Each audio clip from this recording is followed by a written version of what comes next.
justamente jurídica y poder hablar sobre un tema tan importante, ¿no? Al menos estoy encargada de hablar de uno de los órganos internacionales más importantes que existe dentro de Latinoamérica, dentro de la defensa de los derechos humanos, como es la Corte Interamericana de Derechos Humanos.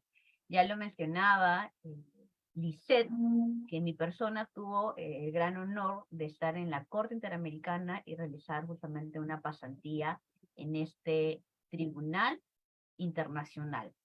En este paso que tuve, fue una experiencia maravillosa que tanto otros colegas como en persona hemos compartido. Entonces, en esta tarde de domingo, y agradezco a todos los que nos acompañan, tanto en la sala Zoom como también a través de la página web del Facebook Live de El Diario del Abogado, y agradecerles también la cordial invitación. Vamos a iniciar con esta ponencia, ¿no? Respecto a conocer qué es la Corte Interamericana de Derechos Humanos. Lo primero, antes de hablar de la Corte Interamericana de Derechos Humanos como tal, es necesario poder entender a dónde pertenece la Corte Interamericana, ¿no? Y por qué es importante hablar de la Corte Interamericana. Entonces, antes de ello, nos citamos en el Sistema Interamericano de Derechos Humanos. El Sistema Interamericano de Protección de Derechos Humanos, o de Derechos Humanos, es uno de estos tres sistemas regionales que existen para proteger derechos humanos. Sé que de pronto en el ámbito jurídico, los estudiantes de derecho, e inclusive ya los profesionales de derecho como tal, tienen en la cabecita o tienen una idea más clara de cuando hablamos de la ONU que cuando hablamos de sistemas regionales, ¿no? Y la ONU justamente es un organismo nacional de las Naciones Unidas que es eso, o sea, es un organismo universal que va a ver a todos los estados, completamente a todos.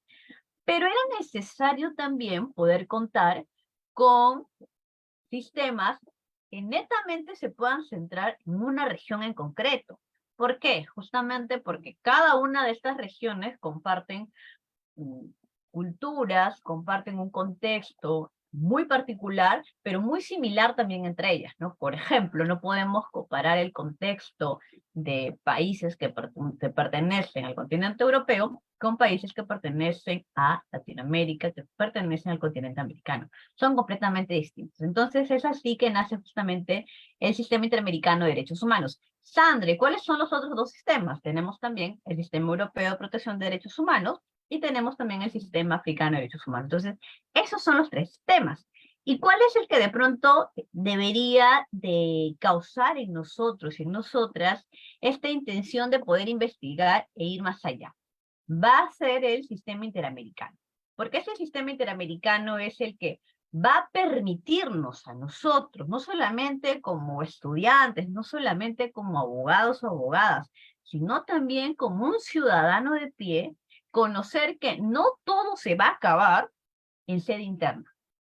Cuando digo que no todo se va a acabar en sede interna, quiere decir de que iniciamos un proceso judicial justamente como una premisa de poder obtener justicia. Tenemos a las partes que se encuentran en un proceso, pero dentro de este proceso judicial, llegando a todas las instancias, agotando todas las instancias internas que se tiene en nuestro país, no se logra obtener esa justicia.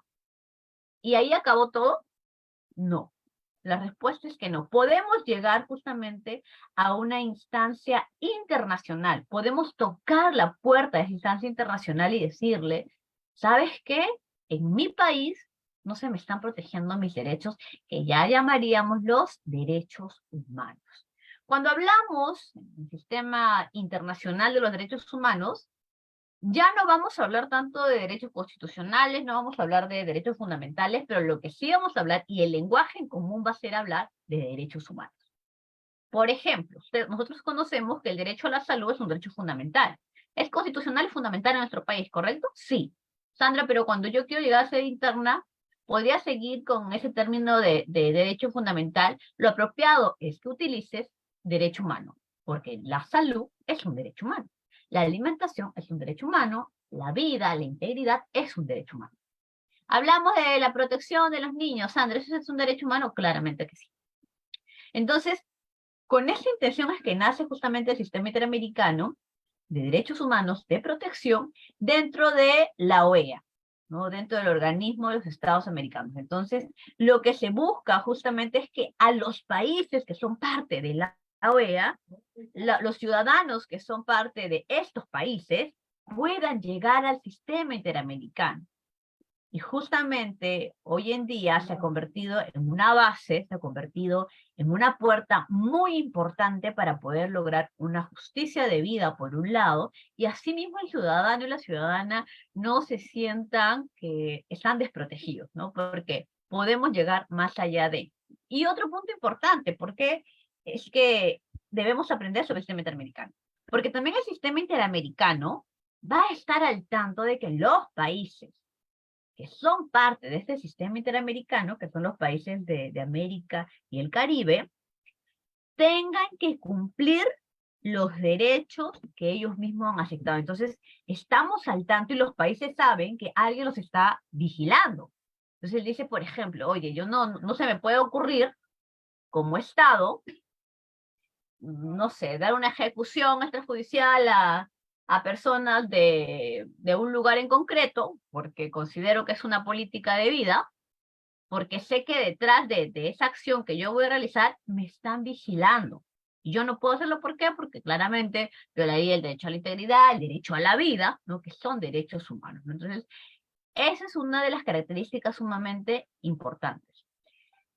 Otro punto que ustedes deben de conocer cuando hablamos del sistema interamericano es justamente que en este sistema interamericano se protegen derechos humanos, sí, pero ¿quiénes los van a proteger, no? ¿Quiénes están al tanto de esta protección? Están al tanto de esta protección dos organismos sumamente importantes. Por un lado tenemos a la Comisión Interamericana de Derechos Humanos, CIDH. Cada vez que ustedes lean las siguientes siglas, CIDH, estamos hablando de la Comisión Interamericana de Derechos Humanos. No se confundan, porque normalmente cuando leemos CIDH pareciera que estuviéramos hablando de la Corte, pero no. Entonces tenemos a la Comisión Interamericana de Derechos Humanos y tenemos también a la Corte Interamericana de Derechos Humanos. ¿Cuáles son las siglas correctas? Sería CO, luego IDH, espacio IDH, o corte, espacio IDH, ¿ok? Entonces, esas son las dos siglas que se utilizan tanto para la comisión como para la corte, y que debemos de aprenderlas, porque cuando ustedes lean algún documento que pertenezca a aquellos expertos del derecho internacional de derechos humanos, van a encontrar esos términos y tienen que saber perfectamente bien a cuál se están refiriendo cada uno, ¿no? O si de pronto están en una materia de derechos humanos y les piden que hagan algún artículo, algún ensayo, algún comentario, y quieren decir corte y colocan CIDH, yo como docente entendería que se están refiriendo obviamente a la comisión y no a la corte, ¿no? Entonces, son errores pequeños que podrían dar grandes diferencias, ¿ok? Simplemente para poder dejar en claro un error que veo que constantemente se, se logra dar dentro de, especialmente los alumnos, ¿no? Cuando están en este proceso de aprendizaje. Entonces tenemos a estos dos órganos, la comisión. ¿Dónde está la comisión? En Washington. ¿Dónde está la corte? Está en San José de Costa Rica. ¿Cómo es que nace este sistema interamericano? Este sistema interamericano nace justamente con la aprobación de la Declaración Americana de Derechos y Deberes del Hombre en 1948. Este punto es importante. ¿Por qué? 1948. Ustedes recordarán que el 10 de diciembre de 1948 también se da una declaración, ¿verdad? Dentro justamente de las Naciones Unidas. ¿Cuál es? La Declaración Universal de los Derechos Humanos. La Declaración Universal de los Derechos Humanos, que fue proclamada el 10 de diciembre de 1948, es a nivel mundial, o sea, todos los países, ¿ok? Todos los países porque pertenece al Sistema Universal de Protección de Derechos Humanos. Y dentro del sistema interamericano, o sea, nosotros también contamos con una declaración, que fue justamente en noviembre, fue antes de la Declaración Universal de Derechos Humanos. Entonces, con esta declaración denominada Declaración Americana de Derechos y Deberes del Hombre en 1948, es que comienza justamente a nacer este sistema interamericano. Luego de ello se va a dar paso a la creación de la Carta de la OEA para dar un nacimiento a la Comisión Interamericana. Lo primero que se llega a crear es justamente la Comisión Interamericana de Derechos Humanos para luego dar paso al nacimiento de la Corte Interamericana de Derechos Humanos. Cabe precisar que con el nacimiento de la Corte Interamericana, ¿quién lo da? Lo da la Convención Americana sobre Derechos Humanos. Sí, Sandra, nosotros recordamos que hemos leído artículos en donde hablan sobre el Pacto de San José de Costa Rica. ¿Te estás refiriendo a ese? Correcto.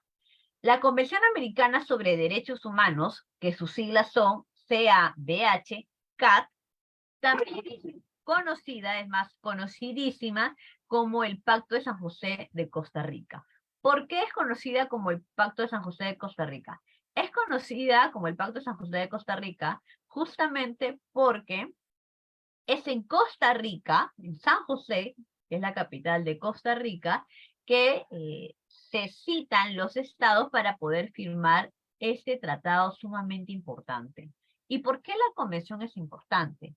La convención, o más conocida como el Pacto de San José de Costa Rica, es importante porque va a llegar a ser en el sistema interamericano algo así como si habláramos de la constitución política, ¿verdad? Si nosotros, por ejemplo, queremos viene acá un extranjero y les pregunta, chicos, yo quiero saber qué normativa de pronto es la que va a dar nacimiento al régimen, es la más importante. Ustedes van a decir la Constitución Política del Perú, lo cual es correcto. Entonces, si ustedes preguntan a alguien del sistema que conoce derechos humanos, ¿no? Dentro del sistema interamericano, sistema, no dentro del, netamente de los derechos humanos, no, sino dentro del sistema interamericano, ¿cuál es la norma importante y suprema? La respuesta sería el Pacto de San José de Costa Rica. Y es ella justamente la que va a dar nacimiento a la Corte Interamericana de Derechos Humanos. Pertenecer a la Corte, dejar que la Corte de alguna manera pueda juzgar a los estados, porque acá viene un punto netamente importante, ¿no? Decir qué es la Corte Interamericana. Primer punto, es uno de los órganos del sistema interamericano, ¿correcto? Sí, porque el segundo es la Comisión Interamericana. Bien. Segundo punto, que es un órgano jurisdiccional autónomo. Eso quiere decir que está conformada por jueces, juezas o los denominados magistrados y magistradas, ¿no? Entonces, es un tribunal, sí, pero es un tribunal autónomo. Eso quiere decir que en las decisiones que tomen estos jueces no puede haber una interferencia, ¿no? Sino que ellos, estos jueces, la van a tomar porque luego de haberse llegado a todas las etapas, y luego las voy a explicar, se logra justamente llegar a una decisión, la cual se va a emitir en una sentencia. Sí, y acá seguramente viene una de las tantas dudas que pueden tener. La Corte Interamericana, siendo un organismo internacional, ¿podría justamente emitir sentencias? La respuesta es que sí.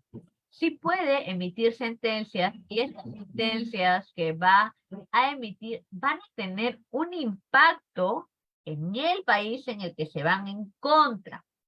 Por eso es que hay casos que ustedes han podido seguramente chocarse, escuchar o leerlo en algún artículo o escucharlo en alguna conferencia, ¿no? No sé, el caso Poblete Vilches versus Chile, por ejemplo, el caso Campo Algodonero versus México, el caso, este es uno de los casos más conocidos en nuestro país, la Cantuta versus Perú, Barros Altos versus Perú. ¿Se dan cuenta ese término? Versus, versus, versus, versus. Entonces, en la estructura del nombre, primero colocamos el nombre o apellido de la supuesta víctima, ¿ok? Y luego versus el Estado. El Estado contra quien vamos justamente a quien se le está culpabilizando que no ha cumplido, que no ha garantizado y que no ha respetado una serie de derechos. Entonces, siempre van a encontrar esa estructura. Fernandito Flores versus Perú. por ejemplo, ¿no? Entonces ya, vemos el Estado y podemos entender a quién se le va a responsabilizar, a quién se le va a sancionar y quién va a tener que cumplir una serie justamente de reparaciones. Entonces, la Corte Interamericana es sumamente importantísima. Y acá hay otra gran pregunta, porque ustedes habrán escuchado constantemente en el ámbito político, cuando se busca tener algunas leyes, lamentablemente estas no tienen futuro y como respuesta se da, ay, es que como somos parte de la Corte Interamericana, ¿no? Somos parte de la Corte, no lo podemos hacer. Y la solución, la supuesta solución sería salirnos de la Corte Interamericana. Entonces, no es salirnos de la Corte Interamericana, no. Ahí está el primer gran error también que se tiene. ¿Por qué? Porque una cosa es que el Estado, por ejemplo, el Perú, ha ratificado el Pacto de San José de Costa Rica, ¿ok? Ellos han ratificado, entonces, el Pacto de San José de Costa Rica está constituido por 82 artículos. Dentro de esos 82 artículos, tenemos justamente cerca de 26 artículos que están destinados a poder cumplir de alguna manera todos los derechos que la componen, ¿no? Entonces, todos los derechos que la componen va a tener que cumplirla, ¿no? Ahí, por ejemplo, vamos a encontrar el derecho a la vida, el derecho al libre tránsito, el derecho a la libertad de expresión, artículo 13, el derecho a la niñez, artículo 19, entonces vamos a encontrar una serie de derechos. Pero no olviden que yo les dije que el Pacto de San José de Costa Rica está conformado por 82 artículos. Entonces tenemos más o menos 30 que destinados a hablar sobre derechos. ¿Y qué pasa con el resto de artículos? El resto de artículos está destinado para poder justamente hablar respecto a cuáles son las funciones que van a tener cada uno de estos dos órganos, tanto la comisión como la corte, y asimismo a poder marcar la estructura que va a tener el sistema interamericano. Entonces, el primer paso es que el Estado acepte cumplir el Tratado de la Convención Americana sobre Derechos Humanos, ¿ok? Entonces firma, ratifica y se adhiere, ¿no? Dice, yo acepto, perfecto. Entonces, como tu Estado estás aceptando, tienes que cumplirlo. Y acá hay un punto importante. Ustedes escucharán que constantemente les estoy hablando de Estado, ¿verdad? Digo Estado, Estado, Estado. Y algunos de ustedes podrán decir, ¿y qué pasa con el gobierno? ¿No? Porque, por ejemplo, ahorita tenemos un gobierno. Hace unos años atrás hemos tenido otro gobierno, incluso meses hemos tenido otro gobierno, ¿correcto?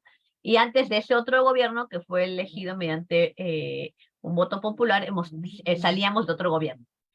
Entonces tenemos distintos gobiernos. Y cuando un caso llega al sistema interamericano, no nos fijamos en el gobierno. No es porque si pusiéramos versus gobierno, tendríamos que poner qué gobierno está a cargo. Entonces, es contra el Estado, porque el Estado, siempre lo repito a todos los alumnos, es el Estado no cambia, el Estado va a continuar, ¿no? Entonces, es contra el Estado como tal. Y como es contra el Estado como tal, en un momento de un gobierno se aceptó ser parte de la convención. Pero ¿quién aceptó? No es que aceptó el gobierno, aceptó el Estado peruano, entonces seguimos siendo parte. Sandra, hoy en día se encuentra un gobierno que no estuvo en ese entonces, correcto, pero el que no haya estado en ese entonces, el que este gobierno actual no haya aceptado ser parte del Pacto de San José de Costa Rica, no le da un fundamento para que se quiera salir. Entonces, el primer paso es que acepte el Pacto de San José de Costa Rica, ¿correcto? Muy bien. Ahora hay un siguiente paso, que es el poder aceptar la competencia contenciosa de la Corte Interamericana de Derechos Humanos. Esta competencia contenciosa de la Corte Interamericana de Derechos Humanos lo vamos a encontrar en el artículo 62 del Pacto de San José de Costa Rica.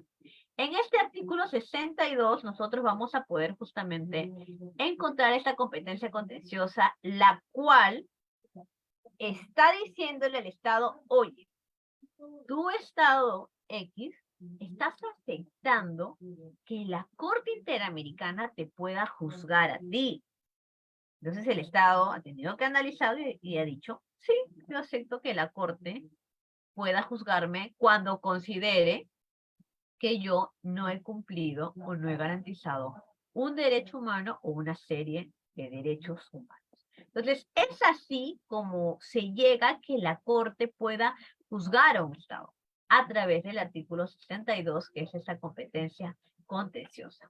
Y ya que hablamos de esta competencia contenciosa, la cual cabe recalcar que nuestro país ha aceptado, que nuestro país ha decidido por voluntad propia aceptar esta competencia contenciosa, vamos a poder hablar respecto a cuáles son estas funciones que tiene la Corte Interamericana de Derechos Humanos. Y las funciones que tiene la Corte Americana de Derechos Humanos son tres funciones en concreto. La primera, que ya hemos hablado, la función contenciosa. Sandra, ¿dónde la encuentro? En el artículo 62 del Pacto de San José de Costa Rica. Se van al artículo 62 y ahí se va a mencionar. Luego, tenemos la función consultiva. Esta función consultiva ustedes la van a poder encontrar en el artículo 64 del Pacto de San José de Costa Rica. En esta función consultiva, ¿de qué trata? A ver, si bien es cierto, tenemos un pacto, ¿correcto? Tenemos un tratado, tenemos que es la convención, todos los términos llega a ser uno, la Convención Americana sobre Derechos Humanos. Entonces, tenemos esta convención y lo que justamente se va a buscar es que dentro de toda esta convención y habiendo transcurrido tantos años desde su creación, es que se llegan a tener algunas dudas, algunas consultas, porque existen vacíos, como toda norma. Ustedes saben que nuestras normas internas, leyes, decretos que podamos tener, ¿no? Existen algunos vacíos legales que no hay respuesta alguna. Entonces, cuando esto sucede dentro del sistema interamericano, ¿qué hacemos? ¿Qué se puede hacer? ¿Qué pueden hacer los estados o los órganos internacionales en concreto? Hacer una consulta, exacto, es ahí que viene la función consultiva. O sea, van a trasladar su consulta ¿a quién? ¿Quién creen que tendría que resolver esa consulta? La Corte Interamericana de Derechos Humanos. ¿Por qué? Porque la Corte está justamente conformada por jueces y juezas, los cuales han tenido que ser elegidos con una elección bastante rigurosa porque van a representar a un organismo sumamente importante. Entonces, se les traslada esta consulta, esta pregunta a la Corte Interamericana que está conformada por jueces. Y ellos van a tener que responder a esa consulta. Como consecuencia vamos a obtener las opiniones consultivas. Sí, opiniones consultivas. ¿Cómo ustedes la van a poder encontrar? OC, no sé, 24/17. Es una opinión consultiva que existe, ¿ah? La opinión consultiva 24/17 es una opinión que fue emitida por la Corte Interamericana en el año 2017, pero a consecuencia de una respuesta, de una pregunta que ingresó San José de Costa Rica. El país de Costa Rica ingresa esta pregunta a la Corte y les dice, Corte Interamericana, yo deseo saber cómo es que debe de ser mi protección respecto a aquellos y aquellas que son parte de la comunidad LGTBI. Entonces llega porque esa pregunta en concreto no la encontrábamos en el Pacto de San José de Costa Rica. De pronto vamos a encontrar el artículo 22, que es a la no discriminación, el artículo 2 también, que nos habla sobre la no discriminación como tal, pero no específicamente del tema, ¿no? Entonces, la Corte Interamericana, al llegarme esta pregunta del país de Costa Rica, va a dar una respuesta. Y a esta respuesta se le va a denominar una opinión consultiva. Punto importante. Cuando se emite estas opiniones consultivas que son dadas por la Corte Interamericana, ¿serán estas vinculantes? O sea, por ejemplo, esta opinión, si bien es cierto, ha sido ingresada, ha sido dada por Costa Rica, No es que Costa Rica tenga que cumplir todo lo que dice en esa opinión, en esa respuesta, ¿ah? No. ¿Va a servir como lineamiento? Sí. Las opiniones consultivas sirven como lineamiento, pero no es que tenga que darse una obediencia única o que se tenga que cumplir tal cual se mencionó. No, pero sí son lineamientos que los estados deberían de trabajar justamente para poder lograr. Y la tercera función, sumamente importantísima, es la función de dictar medidas provisionales. ¿Dónde lo van a encontrar? En el artículo 63 del Pacto de San José de Costa Rica. Entonces, desde el artículo 62 a la 64, ustedes van a encontrar estas tres funciones que tiene. La contenciosa, o sea, puede la Corte juzgar un Estado, artículo 62. La función de dictar medidas provisionales, artículo 63, y la función consultiva de emitir opiniones consultivas, el artículo 64 que se va a obtener. ¿Dónde se encuentra, Sandra, la Corte Interamericana? Porque yo quisiera ir en algún momento, poder visitarla. Ustedes van a Costa Rica, se quedan en la capital y en San José está situada la Corte, que es un espacio, es una casita muy parecida a la casa de una princesa, la verdad, porque justamente la sede, el espacio, el inmueble donde está ubicada la corte fue donado, ¿no? Entonces es bastante chiquito, no tiene muchos pisos, tiene como 3 pisos con uno que es como un mezanine, pero es un lugar bastante cómodo en donde constantemente van a escuchar hablar y reflexionar sobre derechos humanos. ¿Cuáles son los instrumentos, una vez más, para recordar que van a dar justamente esta base a las funciones que va a emitir la Corte Interamericana de Derechos Humanos? Tenemos primero la Convención Americana sobre Derechos Humanos o el Pacto de San José de Costa Rica. Eso, chicos, es como una constitución para nosotros, o sea, se la tienen que aprender sí o sí, si están interesados en poder saber y conocer más sobre los derechos humanos en el sistema interamericano. Luego tenemos el estatuto y el reglamento que es de la Corte. Sí, la Corte cuenta con un estatuto y cuenta con un reglamento. El reglamento inclusive va siendo modificado, ¿ok? Entonces el reglamento va siendo modificado. Tanto en el estatuto, en el reglamento, como en el mismo Pacto de San José de Costa Rica, van a poder encontrar artículos que hablan respecto a cuál va a ser la regulación, cuál va a ser las funciones y cuál va a ser la estructura que se va a tener. ¿Quiénes conforman, una vez más para recordar, quiénes conforman la Corte Interamericana? Diríamos en primera instancia que son jueces y juezas, ¿correcto? Sí, pero acá una gran pregunta, ¿cómo los eligen? Inclusive de pronto estoy dictando esta charla para alguien que en algún momento se convierte en un juez o juez, o sea, podría ser, claro que sí. Está conformada por 7 jueces, sí. 7 jueces son los que conforman la Corte Interamericana y todos estos jueces son nacionales de países que son parte de la OEA, del Organismo de Estados Americanos. O sea, todos estos jueces y juezas de pronto no son todos peruanos, pero sí, algunos son mexicanos, algunos son chilenos, algunos son bolivianos, ¿no? Algunos son argentinos, colombianos, entonces todos estos jueces tienen esas nacionalidades. Y justamente la elección va a ser de la siguiente manera.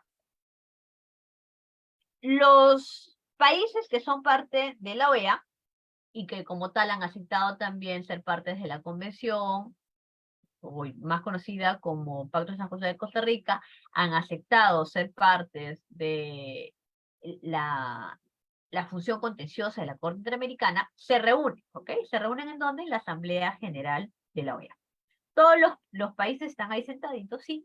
Lo que tienen que hacer ellos es presentar candidatos y candidatas. Sí, van a presentar una terna de 3 candidatos y candidatas. 2 de ellos tienen que ser de sus países, o sea, por ejemplo, se presenta el Estado peruano, no va a presentar sus candidatos, 2 de ellos tienen que ser peruanos, ¿ok? Y una podría ser de otro estado, no sé, por ejemplo, presentan a 2 peruanos y presentan a un candidato mexicano o boliviano o colombiano, ¿no? El que el país considere pertinente. ¿Tiene que tener características? Obviamente sí. ¿Tiene que tener un perfil marcado? También. El primer perfil sería que tiene que ser una persona con muchísima experiencia dentro del campo de los derechos humanos, obviamente. Tiene que ser una persona que cumpla con una solvencia moral, ¿no? Porque va a estar, podría estar dentro de estos 7 magistrados y conformar la corte. Entonces, cada uno coloca a sus candidatos, su terna, y van a comenzar a votar. Quienes obtienen los mayores puntajes se van a convertir justamente en los próximos jueces o juezas de la Corte Interamericana de Derechos Humanos. En este nuevo periodo que tenemos de la Corte Interamericana de Derechos Humanos, es algo, es una foto muy bonita. ¿Por qué? Porque tenemos a 3 juezas mujeres. Y eso es relevante y es importante. En el periodo anterior que teníamos de la Corte Interamericana, se tenía justamente conformada no a, no a tantas mujeres, solamente teníamos, estaba conformada por una sola mujer, que en este caso era la doctora Elizabeth Odio Benito, que ella es de nacionalidad costarricense. Inclusive ella llegó a ser presidenta de la Corte Interamericana de Derechos Humanos. Entonces, se tuvo un buen periodo, ella como única mujer parte de la Corte Interamericana, pero en este nuevo periodo, al momento justamente de que los estados puedan elegir, se tuvo a un nuevo magistrado, a un nuevo tribunal conformado por 3 mujeres. Entonces tenemos a 3 mujeres y a 4 varones, porque no olviden que la Corte Interamericana está conformado por 7 jueces, 7 miembros. Entonces, estos miembros justamente lo que hacen, ya hemos revisado un poco sus funciones, van a poder revisar casos, observar si es que los estados realmente están cumpliendo con obedecer el Pacto San José de Costa Rica, o de pronto no lo han cumplido, y como no lo han cumplido, justamente se les va a tener que sancionar. Hemos tenido peruanos, sí, hemos tenido a representantes peruanos. Por ejemplo, uno de ellos es el doctor Diego García Sayán, ¿no? Que inclusive fue hasta presidente de la Corte Interamericana de Derechos Humanos. ¿Cuánto tiempo duran estos jueces? Normalmente es de 6 años, pero se puede dar una reelección por el mismo periodo, pero solamente una reelección. Entonces, ese es el tiempo normalmente que podrían estar. Otro punto importante, a ver, la Corte Interamericana está está en San José, en Costa Rica, ¿correcto? Sí, pero eso no quiere decir que los que han sido elegidos como jueces y juezas de esta corte tienen que trasladarse a vivir durante estos 6 años en Costa Rica. No, no. Por ejemplo, otro de los magistrados que hemos tenido es el doctor Raúl Zaffaroni, ¿no? Argentino, un catedrático, una de las más altas figuras dentro del derecho penal, que ha sido juez de la Corte Interamericana de Derechos Humanos. Entonces, no quiere decir que los jueces y juezas que han sido elegidos se tienen que trasladar hasta Costa Rica y tienen que vivir en Costa Rica. Entonces, estos 6 años, no. Ellos normalmente se tienen que reunir justamente en las sesiones ordinarias, ¿no? Que son las audiencias ordinarias. Y acá viene el siguiente punto con el cual vamos a culminar esta ponencia. El Estado ya aceptó la competencia contenciosa de la Corte. Bien, entonces, yo soy peruana. Lo primero que reviso es: ¿el Estado peruano ha aceptado esa competencia de la Corte? Sí. ¿Ha firmado el Pacto de San José de Costa Rica? Sí, correcto. Entonces, yo he iniciado un proceso en mi país, en Perú. He agotado todas las instancias y lamentablemente no encuentro justicia, ¿ok? Entonces yo digo, a ver, yo voy a tocar la puerta del sistema interamericano para que se haga justicia en esa instancia internacional. Se tiene también un tiempo, ¿ok? No crean que ustedes tienen su resolución y pasan, no sé, un año y quieren ir a la Corte Interamericana, quieren tocar la puerta de la Comisión del Sistema Interamericano. ¿Lo pueden hacer? No, van a ser rechazados, ¿ok? Van a haber algunas excepciones, sí, como todo tiene excepciones, pero la regla es que no. Entonces hay un tiempo preciso para poder llegar a la corte. ¿Cuál es el paso para llegar a la corte? No es que ustedes van a ir de frente a la corte, ¿ah? No, error. Lo que ustedes van a hacer primero es llegar a la Comisión Interamericana. Llegan a la Comisión Interamericana y de la Comisión Interamericana es quien va a recibir su caso, va a analizar en primera instancia. Principalmente lo que va a analizar es que se cumplan los requisitos, ¿no? No sé, por ejemplo, ustedes presentan un caso frente a un país que no es parte, ¿ok? Que no es parte de la convención, que no ha aceptado la competencia contenciosa de la Corte, entonces, si no ha aceptado, yo no puedo obligar. Yo no le puedo obligar a un Estado a decir, ven Estado que yo te voy a juzgar porque yo considero que estás haciendo una vulneración sistemática, continua. No, no puedo hacer eso. El Estado ha tenido que aceptar. Y si el Estado no ha aceptado, lamentablemente estamos amarrados de brazos y no se va a poder hacer nada. Pero si sí ha aceptado, entonces revisa la comisión y luego de haber revisado, va a emitir un informe de fondo y admisibilidad. O sea, va a admitir el caso y ahora va a ser trasladado justamente ¿a dónde? Va a ser trasladado a la Corte Interamericana. Entonces, como segundo paso, se toca la puerta y le dice, oye, Corte Interamericana, tenemos este casito y te lo dejamos a ti, te lo trasladamos. Perfecto. Entonces, recién es que se va a poder, la Corte Interamericana va a poder analizar ese caso. Entonces, si de pronto ustedes escucharon a alguien que les dijo, sí, mañana mismo nos vamos a la Corte de frente, no es así. No funciona así. El primer paso justamente es poder irnos a la Comisión Interamericana de Derechos Humanos. Y la Comisión Interamericana de Derechos Humanos lo que va a hacer, hace su análisis, ¿no? Y luego del análisis va a poder trasladar el caso ¿a dónde? Va a poder trasladar el caso a la Corte Interamericana. Entonces, llega a la Corte Interamericana y dentro de la Corte Interamericana vamos a tener dos etapas importantísimas. Como todo proceso, ¿ya? Acá no se aparta tanto de lo que ustedes conocen y de los procesos internos que ustedes conocen. La primera etapa es una etapa escrita, ¿ok? Entonces van a tener que, si bien es cierto, hemos recepcionado el caso y las supuestas víctimas. Si es que no tenemos sentencia, chicos, que diga que el Estado es culpable, no se les puede decir víctimas, ¿ok? No existe el término víctima si no hay sentencia. ¿Cuál es lo apropiado? ¿Cuál es el término correcto que se debe utilizar? Es supuestas víctimas. Entonces, ¿qué va a pasar? Yo obtengo justamente, ya recibí, la Corte ya recibió la posición que tiene la comisión, pero lo que va a hacer es decirle a las supuestas víctimas, necesito que ingreses también un escrito que es el denominado SAP.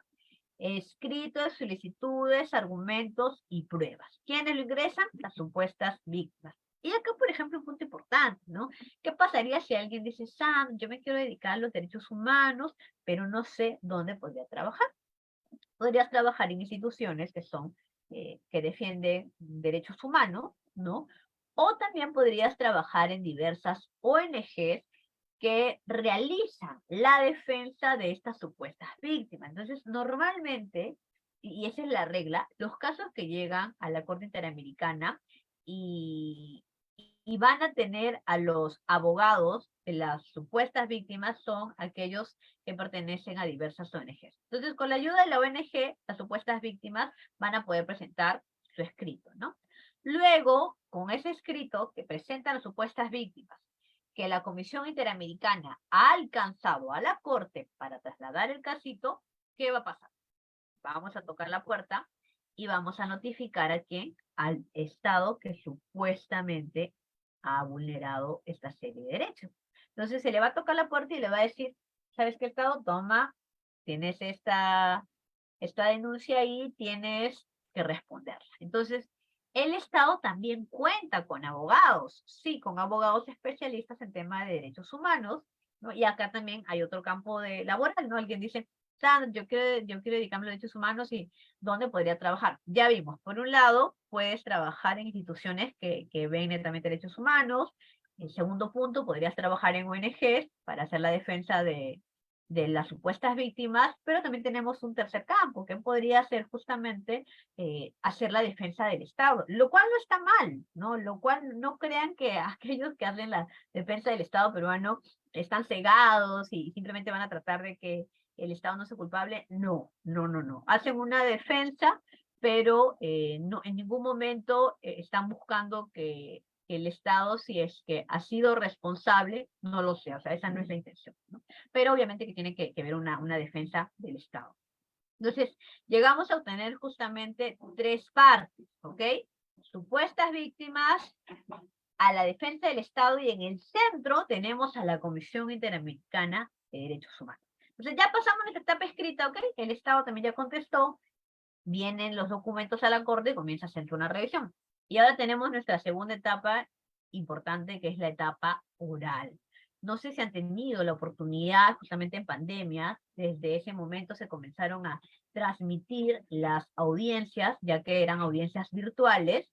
Entonces, ya estamos en esta etapa oral, en donde sucede casi lo mismo que tenemos en sede interna. Tenemos a magistrados, que sería como un colegiado. Magistrados son 7 en este caso, que están sentados, y tenemos a nuestras tres partes. Entonces, empiezan a hablar los abogados de las supuestas víctimas. No te muevas.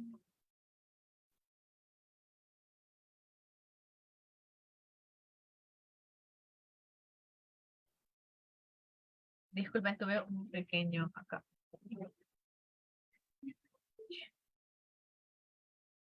¿Me confirman, por favor, si me logro ver? Sí, creo que sí. Sí, doctora, la podemos Entonces, visualizar.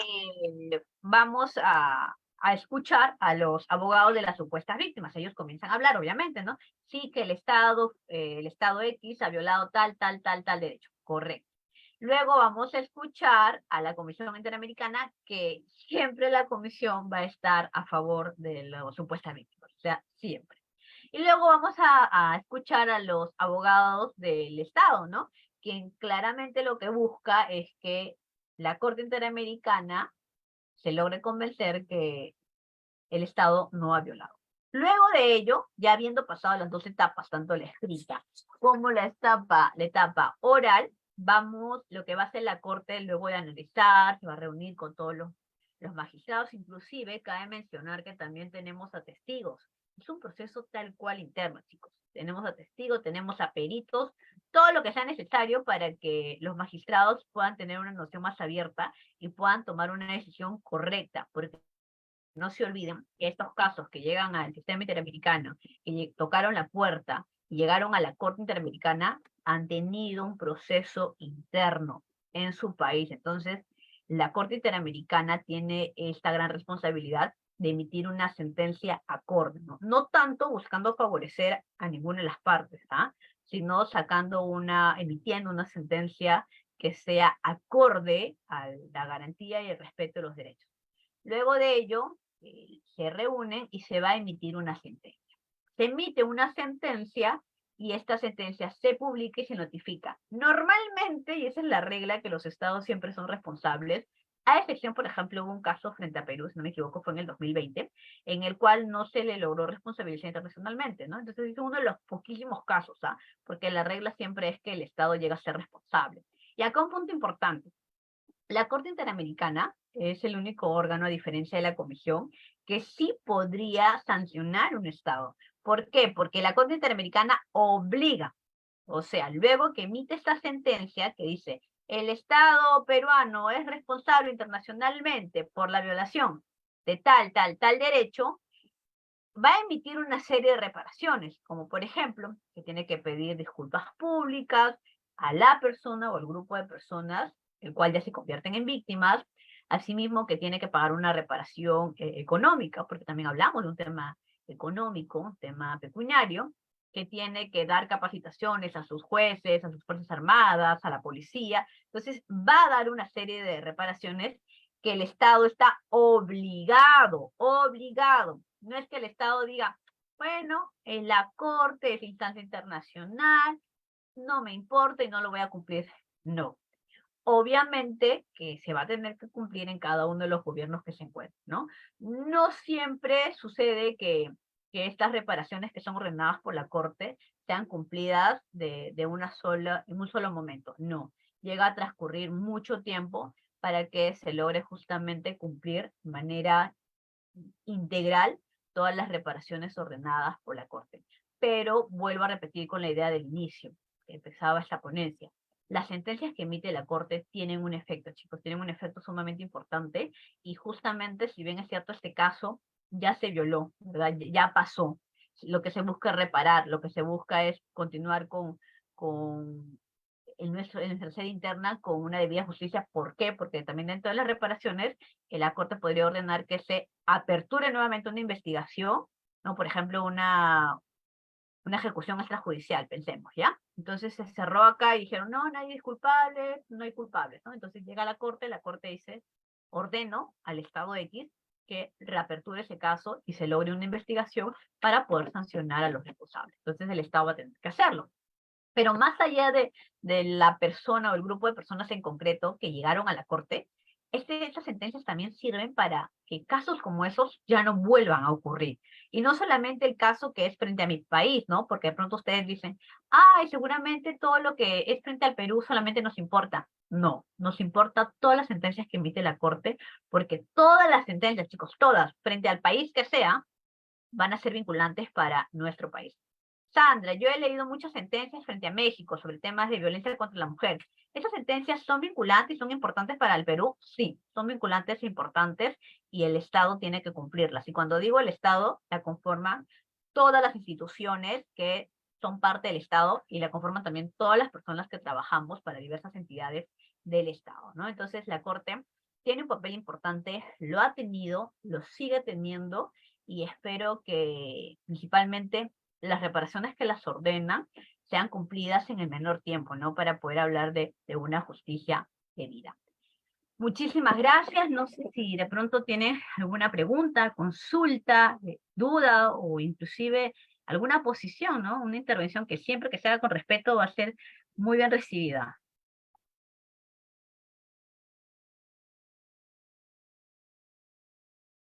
Claro que sí, si es que alguien quisiera intervenir, por favor, solamente puede alzar la mano o encender el micrófono.